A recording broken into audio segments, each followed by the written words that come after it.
Baseball star Alex Rodriguez is asking a federal court to let him play next season. Legal papers show the arbitrator who upheld a year-long suspension was convinced that the Yankee slugger used performance-enhancing drugs.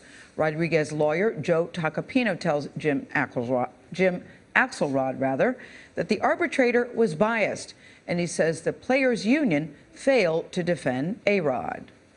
We have circumstances regarding a lack of due process, a lack of fundamental fairness, undue influence on the arbitrator, and most importantly, a punishment that was handed out that still is in excess of anything that you could find in the joint drug agreement or the collective bargaining agreement.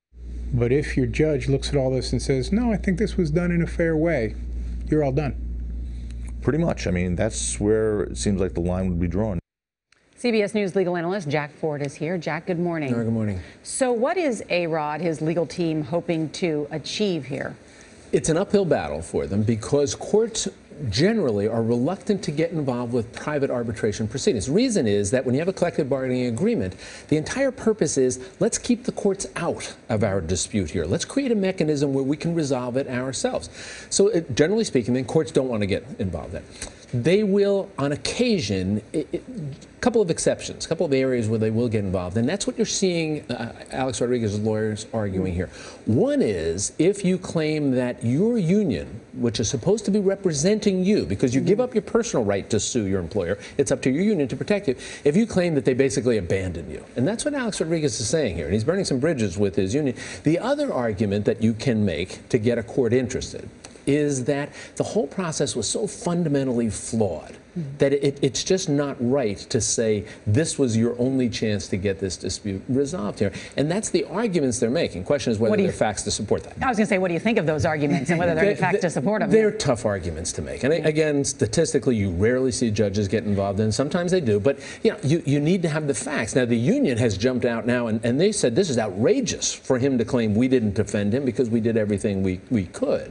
And obviously, the arbitrator is, in Major League Baseball, saying the arbitrator is fair. Legally, it's not enough to say, I disagree with this. There has to be more. Sorry, when I asked you what is he hoping to achieve, too, not only by this filing, but is it that he wants to be reinstated, or he says it, or is that he really wants some leveraging power in terms of a settlement and getting some of that money that the Yankees still owe him? First thing he wants is this. Plus, there's $25 million on the table. He wants to get some of that back, but he wants to play baseball again. He's only got about a year or two left, and most people will say that. You really think that'll happen? Well, what they're doing here, they're filing this lawsuit because now they're going to ask the judge to issue an injunction to basically say, stop.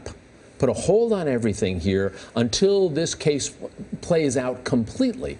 And in that manner, he's hoping to be able to play next year while this halt is placed, while everything else is being litigated there. So that's the most important thing for them right now, is to try to get him, from his perspective, try to get him back on the field. Yeah, I heard you say that it's an uphill battle for Alex Rodriguez, but you know there seems to be a move in favor of him by people after they watched the 60 Minutes piece saying it's a little smarmy, this guy, that he was paid by the major league organization for his security, that cash was delivered in brown paper bags.